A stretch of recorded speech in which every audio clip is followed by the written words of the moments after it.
Hey guys, it's Ahmad with Lead and Steel. Thanks for checking out our first ever YouTube review.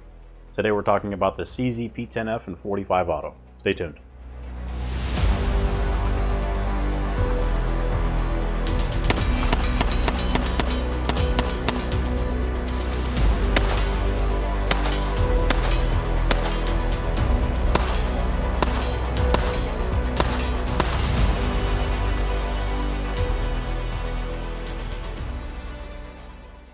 So the CZ P10 Series is a family of striker-fired polymer-framed handguns that first came to the United States market a few years ago. They came with the P10C, which was their standard compact flagship model.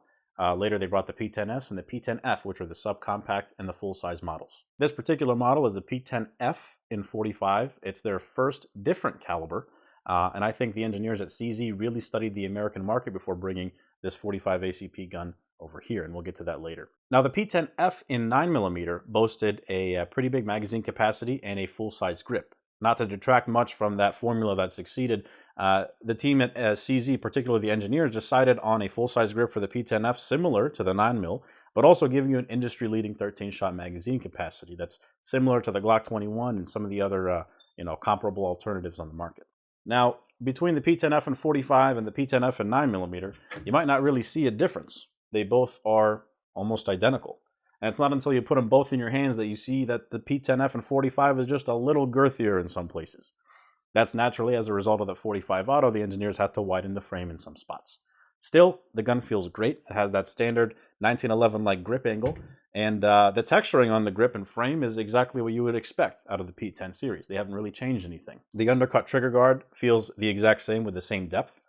The back straps can be swapped out between small, medium, and large, and you still get those same ambi controls, both the slide catch and, of course, the reversible magazine catch. Now, a notable feature of the frame, like we talked about with those ambi controls, you also have these ambidextrous index points. A spot here for your index finger and a spot here for your support hand thumb, and they're both identical on each side. Now, what that does is it allows for you to use your support hand thumb to drive down that muzzle for those faster follow-up shots and that better recoil control. Why did CZ do that? Well, that's because the slide and the frame are actually flush.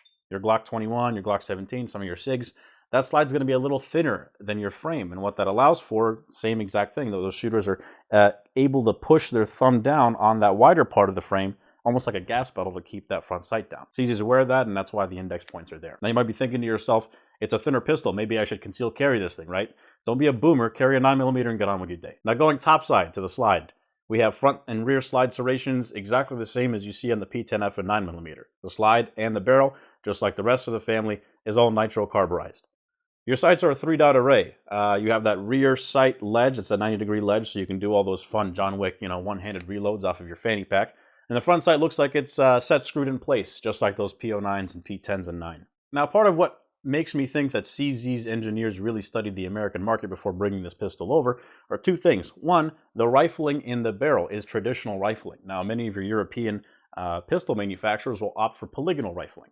That's a problem for shooting cast lead rounds, which is something that many shooters do here in the United States. So the traditional rifling allows you to do that without having to worry about lead buildup. The second neat feature that makes me think that CZ really studied the domestic market here is the recoil spring assembly. Now, for those who don't know, the P10 series has a captured flat wire guide rod and guide spring, and I'll show you a photo of that here in a second. The P10F and 45, however, has a segmented recoil spring assembly. You can see I can pull those suckers out right there. Real easy to do. The top half of the recoil spring assembly has that smaller recoil spring that serves as like a buffer, similar to the Glock 21 and the USP 45.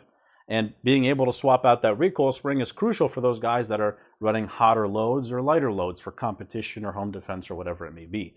And so being able to modulate that slide velocity is a pretty big feature that I think CZ incorporated into this pistol. When it comes to the frame, you have a grip texture that's shared with the P10 series, and for me, I don't think it's too rough or too soft, really. It's not like a custom stippled grip job or like some sandpaper grip tape, but at the same time, it's not as soft as like a Gen 3 Glock or a Gen 1 M&P. What that does is it allows me to hold onto the gun in different weather conditions. I shot this gun when it was sunny outside and when it was raining. I didn't really have a problem keeping that gun in my hands. And on that note, the recoil control of this pistol is pretty good. Comparing it to my Glock 21, my USP 45 Expert, as well as my brother's FNX 45 Tactical, I found that this particular handgun recoiled less. I don't know what kind of check gypsy magic they're doing over there, but whatever it is, it feels like a flippy 9mm, genuinely, like a Walther PPQ or PDP. Those index points do help keep that muzzle down, and that trigger is excellent, really. That's the only way to put it. The P10 series has a fantastic striker-fired trigger out of the box, and it's shared exactly with this handgun. Now, forward of the trigger, you have 2 Picatinny rail slots. I used an X300 by Surefire as well as a Streamlight TLR1. No compatibility issues there. Didn't use an Olight because I like my fingers where they are. Now, realistically, what kind of place are we going to park this gun in? The same spot that you would put a full-size duty gun. That would be a nightstand gun or a home defense gun. Right? It's going to do all those things and more just fine. The 13-shot magazine capacity is, like we talked about, industry standard. And that recoil control is fantastic. The only downside is going to be your aftermarket support. This is a brand new gun, and CZ has done an absolutely abysmal job marketing this thing. So finding replacement magazines is kind of difficult. When you do find them, they're going to be kind of pricey. So for that reason, if this is going to be your first firearm or only handgun, I suggest you look elsewhere. You need to have backup magazines with your pistol, and right now finding them for this guy as of mid-2021 is a pain in the butt. Now, what about reliability? I put 850 rounds of Wolf steel cased ammunition through this guy with not a single malfunction, and then another 20 rounds of Federal HSTs just to guarantee function with some jacketed hollow points. Didn't have any problems with that either. And finally, value. This gun is going to come to market right around that low to mid 500 range, with dealer cost being in the high 4s. That's an incredible value for what you're getting. That fantastic trigger out of the box, with that great reset, the grip texturing, the low recoil, like I said, the only real downside is going to be that aftermarket support. If this is just another gun that you're adding to your collection, like whatever, who cares, then yeah, certainly do that. This is a great pistol to have around. But otherwise, until that market recovers, I would look elsewhere. Now, if I had to nitpick, there are a few cons of this pistol, and that mainly deals with the ambidextrous controls. The right side slide catch is hard to work with.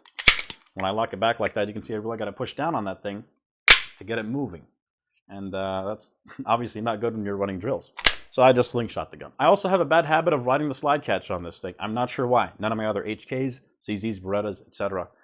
Give me that problem. I wear large size gloves if that makes a difference. Other than those 2 bugs, realistically, this is a great handgun, and if you're in the market for one, I think you should pick it up. That's going to be it for our P10F and 45 Auto. Thanks so much for watching, guys. If you want to support Lead and Steel, please head over to lead-steel.com. We would be humbled to have your business. Thanks.